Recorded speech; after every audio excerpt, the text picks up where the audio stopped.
Oi, gente, tudo bem? Sejam bem-vindos para mais uma leitura comentada de Úrsula. A leitura comentada é a série de vídeos em que eu vou fazendo a leitura da obra com você, acompanhando, te explicando o vocabulário, as referências de intertextualidade, os recursos expressivos usados na composição da obra. Nesse vídeo, a gente vai fazer a leitura da primeira parte do capítulo 10, a mata. Esse é um capítulo um pouco mais longo e por isso a gente vai dividir a leitura dele em dois vídeos, ok? Vamos começar? Úrsula, no entanto, no meio da acerba amargura da saudade, sentia um inefável transporte de amor e era feliz. Olha só aqui, Úrsula está vivendo sentimentos contraditórios. No meio do mais rigoroso momento ali de saudade, em que ela está mais sofrendo, ela também está sentindo um amor que ela não consegue exprimir em palavras. Inefável é aquilo que você não consegue expressar em palavras. E então, mesmo morrendo de saudade, ela está sendo feliz. Seu amor ardente e apaixonado fora compreendido sem que por seus atos o desse a perceber ao homem que o merecera. Ambos esses corações sentiram ao mesmo tempo desabrochar-lhes a centelha do amor que os abrasou. Centelha é faísca. Então, os dois sentiram ao mesmo tempo a faísca, e essa faísca os tomou por completo, os queimou por completo, transformou esses corações em brasas. Abrasar é uma metáfora muito comum para se falar de amor, de paixão. A saudade pungente, né, contundente, doída da donzela, tinha, pois, um lenitivo, ela tinha um remédio, ela tinha um alívio, um consolo. A esperança, esse dom do céu que nos acompanha em todas as circunstâncias da vida. Tancredo, esse homem de suas loucas afeições e que ela tinha amado ainda desconhecido, era toda a sua vida. E por isso a saudade, a mais pungente, né, a mais dolorida, a primeira que lhe tocava a alma, envenenava agora essa fonte de prazer inocente, esse manancial de venturas, essa fonte de felicidades, que aí havia feito nascer a chama de um primeiro e ardente amor. Nunca tinha amado. Na sua solidão, seu coração era tão puro como de um anjo.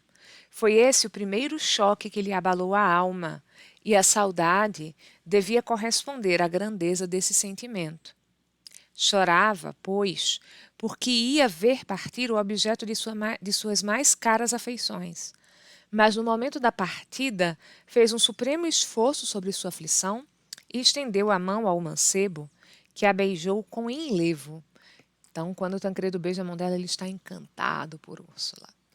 E perguntou-lhe com um magoado acento, né, com um tom de voz magoado, que bem revelava o pungir do seu coração, né, o sofrer do seu coração. Tancredo, quando vos tornarei a ver? O mancebo, comovido por tanto amor, amor que era ternamente correspondido, amor que ele, embalde, em vão, tinha procurado na primeira mulher que amou, sorriu-lhe com reconhecimento e tornou-lhe com afeto. Lembrai-vos, Úrsula, que vos levo no coração, que seguir-me-á a vossa imagem, que hei de ver-vos em todos os objetos que me circundarem, que deixo minha alma e meu coração, todo o meu prazer, minha felicidade presente, o esquecimento de um passado amargo, as esperanças de um porvir deleitoso, de um futuro cheio de delícias. E cobiçado, lembrai-vos disto, e acreditai que breve estarei convosco. Contarei os dias da ausência pelo pungir de minhas saudades. A referência da passagem do tempo vai ser o quanto doem as saudades dele. E por breves que eles sejam, os dias, achá-los-ei por demais longos. Longínquo é ainda o caminho que tenho a percorrer, mas a lembrança de que um anjo me guarda com amor e que esse anjo sois vós, dar-me-á asas e estarei convosco daqui a meio mês. Então, acrescentou com um acento inexprimível, então serei para sempre vosso. E Úrsula sentiu-se inquieta, como se um perigo iminente estivesse a ameaçá-la. Eita, que a gente já está sentindo que a desgraça vai acontecer. A mesma coisa aconteceu na despedida da mãe do Tancredo com ele. Úrsula está sentindo que a desgraça vai vir. Então, vai vir desgraça, né? A questão é o quê? Como? Quando? O cavaleiro enfim partiu, e ela nada disse. E só um soluço doído, como de quem geme de um pesar profundo, lhe rebentou do peito. Tancredo transpusera já grande espaço, e Úrsula ainda não mudara seus olhos umedecidos de sobre ele. E o mancebo prosseguia rápido, até que uma ilhota de verdura o encobriu a vista da saudosa donzela. E os olhos dela estão umedecidos, gente, ela está com lágrimas nos olhos, né? Então, deixou o lugar dessa tocante despedida e, como desejosa de confiar a alguém a dor das suas saudades, foi correndo à mata, onde tinha ouvido dos lábios dele a confissão sincera do seu amor. E logo para aí dirigiu os passos. Penetrou a mata e lá, junto ao tronco secular, começou a derramar sentidas lágrimas. Tipicamente romântica essa busca pela natureza, onde você encontra um confidente para as dores e para as alegrias, onde você encontra esse espelhamento e esse espaço para sentir, tá? O sol, segundo sua marcha inalterável, dardejava, né, disparava, como você atira um dardo, na terra, seus últimos e enfraquecidos raios, insinuando luminosos resplendores por entre as franças do arvoredo da mata solitária. Então, vão descendo aqueles raios de sol por entre as folhas e eles vão fazer esse contraste, né, entre luz e sombra bem alto, né? E essa cena a gente também espelha o momento em que Úrsula buscava a mata para consolar do amor que ela estava sentindo por Tancredo e que ela ainda não tinha compreendido. Aquela cena aconteceu pela manhã, foi no amanhecer. Essa daqui está no poente. Então a gente tem aí um espelho invertido dessas duas situações e geralmente quando um bom autor usa situações espelhadas de cenário, ele também usa isso para falar de sentimentos opostos e até para encenar acontecimentos opostos. E Úrsula soluçava com a lembrança da partida de seu jovem adorador, quando ao longe julgou ver dois pontos fugitivos. Era Tancredo, era Túlio, ela os reconheceu. Ou melhor, seu coração reconheceu o primeiro. E ela, louca de um afeto que lhe requeimava o peito, cendeu-lhe os braços com delírio e, com voz sufocada, de novo lhe enviou seus ternos protestos. Mas ele ia já muito avançado para ouvir-lhe essa voz saída do coração. A donzela então saiu da mata, porque lembrou-se de sua mãe, e volveu para ela. Mas no dia imediato, ou seja, no dia seguinte, à mesma hora do crepúsculo, voltou à mata. E, imergida em sua meditação, às vezes esquecia-se de si própria para só pensar no seu Tancredo. Soltando as asas à sua ardente imaginação, seguia-o na sua divagação e escutava-lhe a voz no rumorejar do vento. Então, passa ali o vento, faz aquele barulhinho, ela está escutando a voz do Tancredo. Via-o no meio da solidão e afagava-o com seus meigos transportes nesses lugares onde só estavam ela e Deus. É muito típico do romantismo também isso aqui, né? A figura emocionada, imbuída ali de amor, começa a ver e ouvir a pessoa que ela ama em todos os lugares. É uma coisa bem parecida com isso aqui acontece inclusive no Crepúsculo. Acho que no segundo livro e segundo filme, a Bella e o Edward terminam ali o relacionamento, ela fica vendo ele em situações mais específicas do que essa. Mas ela literalmente vê e escuta ele. E ela fica cultivando essas situações para poder ver e ouvir ele novamente. E depois de longo e profundo cismar, muitas vezes punha-se a entalhar na árvore, testemunha de sua primeira aventura, de sua primeira felicidade, o nome querido de Tancredo, tão doce aos seus ouvidos. Com tanto esmero, procurou entalhá-lo nesse dia, que, completamente absorvida nesse empenho, se esquecera do mundo inteiro. E o nome, enfim, estava completo. E ela pôs-se a soletrá-lo com um enlevo próprio da sua idade, e que só as almas apaixonadas podem compreender. Quando o som desagradável e medonho de um tiro de arcabuz, disparado bem junto dela, a veio arrancar a esse recreio do espírito, essa diversão do espírito. e a fez estremecer convulsa e dar um grito involuntário. Se ela está estremecendo convulsa, gente, foi o corpo todo dela que tremeu, tá? Espavorida, que é o mesmo que apavorada, e meio morta de terror, ia ela a levantar-se quando uma avezinha, uma infeliz perdiz, como que implorando-lhe socorro, veio ferida e agonizante cair-lhe aos pés. Movida de compaixão, desvaneceu-se-lhe por encanto o pavor que o som do tiro lhe incutira na alma, e tomando a pobrezinha em suas mãos, por excesso de bondade, levou-a ao peito. Um rasto de sangue lhe nodoou os vestidos alvíssimos de neve. Gente, essa imagem aqui nesse momento é bastante simbólica, viu? Úrsula, esse símbolo todo de pureza, cujas vestes, as roupas são alvas como a neve. De repente ela está com esse vestido todo manchado de sangue vermelho, do sangue de uma ave inocente. Olha só, sinais de desgraça, mau agouro tá vindo aí. Nesse momento, a desgraçada perdiz exalou o derradeiro suspiro. A moça deixou-a cair das mãos, levou estas aos olhos e exclamou: Jesus, meu Deus! É que mudo e contemplativo junto dela estava um homem. Os olhos tinha-nos ele fixos sobre a donzela amedrontada.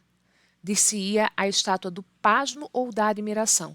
Ele é uma estátua, né, porque ele está ali paralisado, porque ele está espantado ou admirado dela, era o que uma pessoa diria nessa situação. E Úrsula e esse homem, por alguns momentos, guardaram profundo silêncio.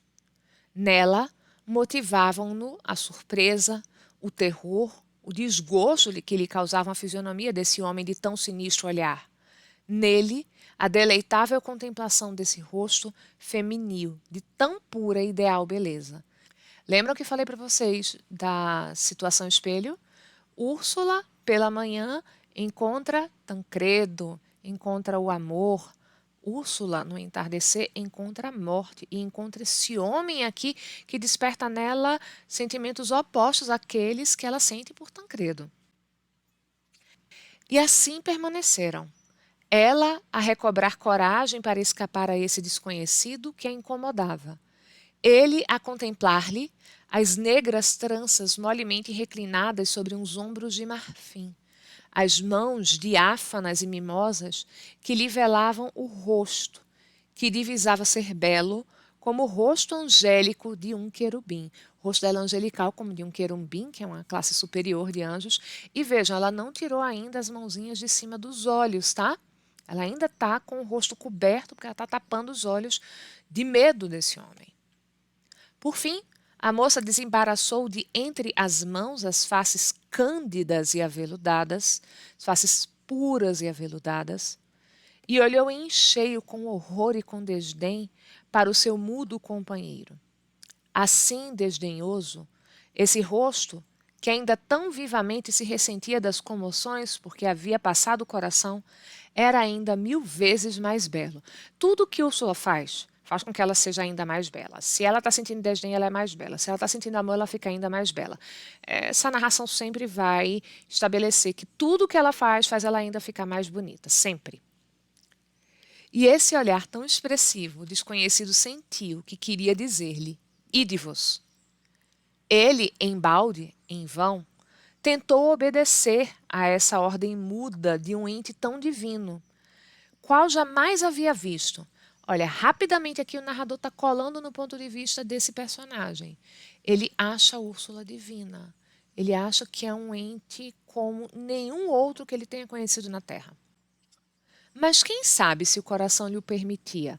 Então agora a narração se afasta dele porque está considerando ali como apenas uma possibilidade, não tem uma certeza. Estranho foi o que se passou em sua alma, e ele sentiu que alguma coisa lhe abalava o fundo do peito. Gemeu de um primeiro afeto e curvou-se ao ímpeto de uma paixão insensata. Eita, ele se apaixonou por ela. Uh-oh! E o instrumento mortífero estava-lhe nas mãos, e ele não o via, porque seus olhos estavam fitos sobre a encantadora donzela. Mas ela o viu, estremeceu, e um novo grito lhe prorrompeu dos lábios. Então, ela gritou de novo quando viu finalmente que ele estava armado. Úrsula ia fugir. Em nome de vossa mãe, exclamou o caçador, tolhendo-lhe os passos. Não fujais, Úrsula. A esta expressão, a filha de Luísa B. fitou com curiosidade. Este homem tão estranho conhecia, sem dúvida, e ela nunca o tinha visto. Chamou-a pelo seu nome, suplicou em nome de sua mãe. Quem era ele, pois? De novo a gente teve esse processo aqui, gente, que a narração cola no personagem. A gente, por discurso indireto livre, porque não teve aquela expressão Úrsula pensou que, Úrsula se perguntou. A gente não tem esses verbos, mas a gente está diretamente dentro da cabeça de Úrsula acompanhando o que foi que ela pensou, tá? Ele compreendeu tudo, e por um instante a perturbação da sua alma transpirou-lhe no rosto alguma coisa alterado. Depois arremessou com desprezo para longe de si o arcabuz, que amedrontava a moça, e voltou para ela os olhos, como que querendo dizer-lhe: tranquilizai-vos. Com efeito, esta ação de delicada civilidade um pouco a reanimou. E quase envergonhada de ter patenteado tão feminil fraqueza de ânimo, descriçãozinha machista essa, né? Dizer que ela tem uma fraqueza de ânimo porque isso é muito feminino e ela foi feminina demais. Procurou reassumir alguma coragem e, erguendo a fronte, ela levantou a cabeça, encarou o desconhecido com uma frieza que o perturbou. Ele tentou falar, mas os olhos dessa menina lhe impuseram respeitoso silêncio. Esse homem não estava no verdor dos anos. Olha aquela forma indireta, através da negativa, para se apresentar uma característica do personagem. Ele não é jovem, não é também um homem idoso, é um homem já maduro esse homem. Ele não está no verdor dos anos. Litotes aqui, né? Mas sua fisionomia, suposto que severa e pouco simpática, nessa hora crepuscular que dá certa sombra a toda a natureza, não denunciava a sua idade. A pele sem rugas, os olhos negros e cintilantes, tinham um quê de belo, mas que não atraía. Era de estatura acima da medíocre, então ele é um pouco mais alto do que a média. Medíocre a gente tem hoje uma conotação muito negativa para essa palavra, mas quer dizer simplesmente mediano, tá?